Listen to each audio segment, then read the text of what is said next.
പഹൽഗാം ഭീകരാക്രമണത്തിന് പിന്നാലെ ഇന്ത്യയുമായുള്ള സംഘർഷം വർദ്ധിക്കുന്നതിനിടെ പാകിസ്ഥാന് ആശങ്കയെന്ന റിപ്പോർട്ടുകൾ.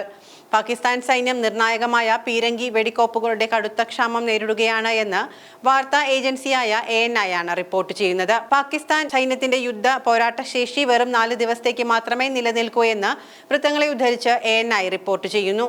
യുക്രൈനും ഇസ്രായേലുമായി പാകിസ്ഥാൻ അടുത്തിടെ നടത്തിയ ആയുധ ഇടപാടുകളാണ് പീരങ്കി വെടിക്കോപ്പുകളുടെ പ്രധാന ക്ഷാമത്തിന് കാരണം.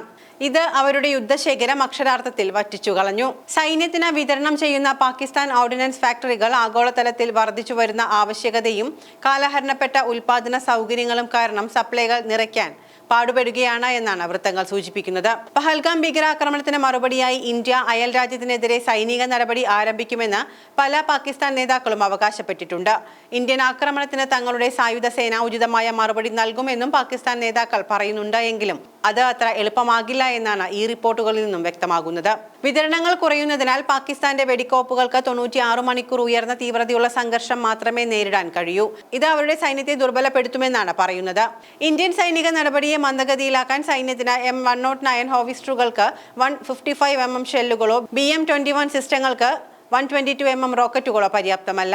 ഏപ്രിലിൽ പാകിസ്ഥാൻ 155mm പീരങ്കി ഷെല്ലുകൾ ഉക്രൈനിലേക്ക് തിരിച്ചുവിട്ടതായും ശേഖരം അപകടകരമാം വിധം കുറഞ്ഞതായും അവകാശപ്പെട്ടുകൊണ്ടുള്ള റിപ്പോർട്ടുകൾ പുറത്തുവരുന്നുണ്ട്. നിർണായക വെടിക്കോപ്പുകളുടെ അഭാവത്തിൽ പാകിസ്ഥാൻ പ്രതിരോധ ഉദ്യോഗസ്ഥർ വളരെയധികം ആശങ്കാകുലരാണ് എന്നും പരിഭ്രാന്തരാണ് എന്നുമാണ് വൃത്തങ്ങൾ അറിയിക്കുന്നത്. മെയ് 2 നടന്ന സ്പെഷ്യൽ കോപ്സ് കമാൻഡർമാരുടെ സമ്മേളനത്തിൽ ഈ വിഷയം ഉന്നയിക്കപ്പെട്ടിരുന്നു എന്നാണ് വിവരം.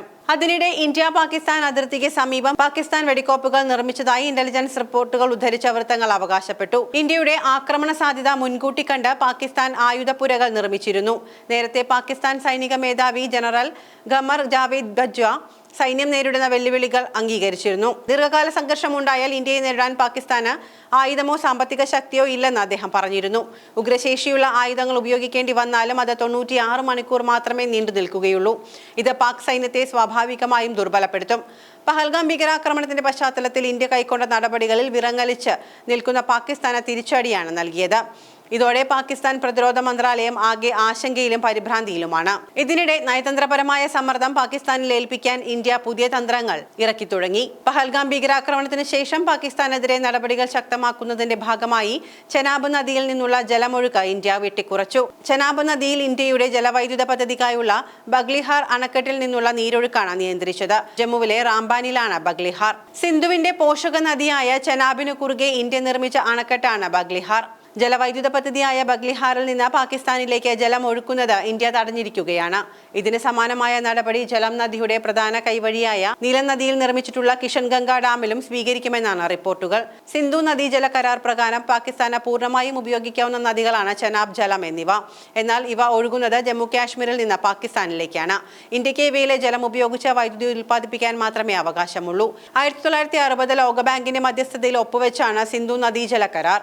ഈ കരാറാണ് പഹൽഗാം ഭീകരാക്രമണത്തിന് പിന്നാലെ ഇന്ത്യ മരവിപ്പിച്ചത്. ചെനാബ്, ജലം നദികളിലൂടെ ഒഴുകുന്ന ജലം പാകിസ്ഥാന് ലഭിക്കാതെ വന്നാൽ വലിയ പ്രത്യാഘാതങ്ങളാണ് അവരെ കാത്തിരിക്കുന്നത്. ഇന്ത്യ ജലം തടഞ്ഞു നിർത്തുമെന്ന് പാകിസ്ഥാൻ എന്നും ഭയന്നിരുന്ന പദ്ധതികളായിരുന്നു ബഗ്ലിഹാറും കിഷൻഗംഗയും. 2008 ബഗ്ലിഹാർ അണക്കെട്ടിന്റെ ആദ്യഘട്ടം പൂർത്തിയാക്കിയത്. രണ്ടാം ഘട്ടം 2016. സിന്ധു നദീജല കരാറിന് വിരുദ്ധമാണ് അണക്കെട്ടിന്റെ നിർമ്മാണം എന്നാരോപിച്ച് പാകിസ്ഥാൻ പലതവണ ഇത് മുടക്കാൻ ശ്രമിച്ചിരുന്നു. 2007 തുടങ്ങി 2018 പൂർത്തിയാക്കിയതാണ് കിഷൻഗംഗ അണക്കെട്ട്. ഇതിനെതിരെയും പാകിസ്ഥാന്റെ എതിർപ്പ് ഉണ്ടായിരുന്നു. 2 പദ്ധതികളും മുടക്കാൻ നടത്തിയ പാകിസ്ഥാന്റെ ശ്രമം ഇന്ത്യ നയപരമായി തന്നെ പരാജയപ്പെടുത്തി. ഈ 2 പദ്ധതികളും ഉപയോഗിച്ചാൽ പാകിസ്ഥാനിലേക്ക് ഒഴുകുന്ന ജലത്തിന്റെ ഭൂരിഭാഗവും ഇന്ത്യക്ക് തടയാനുമാകും. ജലം നദിയിലെ കിഷൻഗംഗ അണക്കെട്ടിൽ നിന്നുള്ള ജലമൊഴുക്കും നിയന്ത്രിക്കാനാണ് ഇന്ത്യയുടെ നീക്കമെന്നാണ് ഉന്നതതല വൃത്തങ്ങൾ സൂചിപ്പിക്കുന്നത്. കഴിഞ്ഞ ആഴ്ച മഴ കാരണം ജലനിരപ്പ് ഉയർന്ന ജലം നദിയിലെ ഉറി അണക്കെട്ടിൽ നിന്ന് ഇന്ത്യ വെള്ളം തുറന്നുവിട്ടിരുന്നു. ആക്രമണത്തിന് പിന്നാലെ സിന്ധു നദീജല കരാർ ഇന്ത്യ മരവിപ്പിച്ചിരുന്നു.